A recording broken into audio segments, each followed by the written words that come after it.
բռնկուն մարդկանցից ինչ կասեք։ Իրանց շատ քիչ են հաշվի առնում այդ բնավորության պատճառով իրանց։ Կարող ասեք ինչ որ միջոցառում կազմակերպեն, այդ մարդկանց չասեն,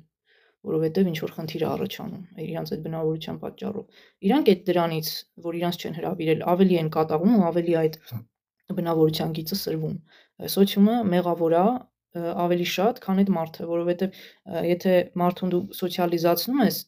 թույլ ես տալիս ինքը ինքնարտահայտվի եւ այլն, ամեն ինչ նորմալ է լինում, բայց շատ հաճախ սոցիումը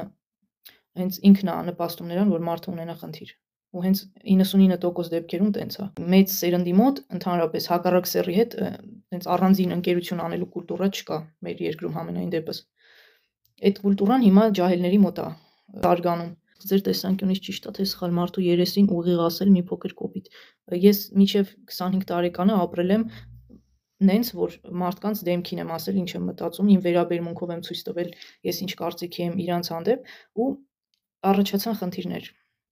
Հետո է պարզվում, որ այս մեր սոցիումը, ընդհանրապես սոցիալական աշխարհը կազմված է նենց, որ դու դիմացինից ինչքան էլ զզվես, պիտի բարև, լավ, դուք ոնց եք, այտենց լինես։ Եթե տենց չեղար, ամենտեղ խնդիրներ ես ունենալու։ Պետք է սոցիալիզացվի մարդը, ուզի թե չուզի։ Ինձ մնար, ես ընդհանրապես մարդկանց հետ չէի շփվի, բայց քանի որ կյանքը նենց է կառուցված, մարդու կյանքը, սոցիալական անհատի կյանքը, որ ինքը ստիպված է շփվել մարդկանց հետ, դրանից ելնելով բոլոր սոցիոֆոբներին էլ եմ խորհուրդ տալիս, պետք է սովորեք մարդկանց հետ համագործակցել։ Շփվել էլ չէ, համագործակցել ձեր շահերի համար։ Դրա համար պատրաստ պիտի լինեք համագործակցել մարդկանց հետ։ Ես անգամ թեստերին հոգեբանական եւ այլն լուրջ չեմ վերաբերվում, որովհետեւ ոնց կարաս մի ձևով, մի մեթոդով չափես մարդկանց բազմությանը, հնարավոր չի։ Մարդը ինդիվիդուում է։ Ամեն մարդ տարբեր ձև է մտածում։ Մեզ խաբել են, որ սա նույն ձև պետք է մտածեն։ Տենց բան չկա։ Կամ որ մի հատ բան են ցույց տալիս, նկար, ասում են տեսեք, ստեղ մի րոպե, ուր է ստեղ ինչ որ թուղթ պիտի լինի։ Ասում են, եթե դուք ստեղ ոչինչ չտեսաք, ուրեմն, չգիտեմ, սոցիոպաթ եք կամ էլ փսիխոպաթ եք։ Բայց ստեղ իրոք ոչինչ չկա։ Կամ որ ինչ որ գործ է նկարած, հազար ձևի ֆռացնում ես, ինչ որ ուրիշ բաներ ա նկարում։ Մի խոսքով, տենց բաներին լուրջ չեմ վերաբերվում։ Այդ ցանկացած երևակայական խաղ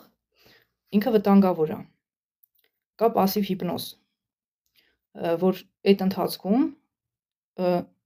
էկզոգեն ճանապարհով ձեր գիտակցության մեջ է ներմուծվում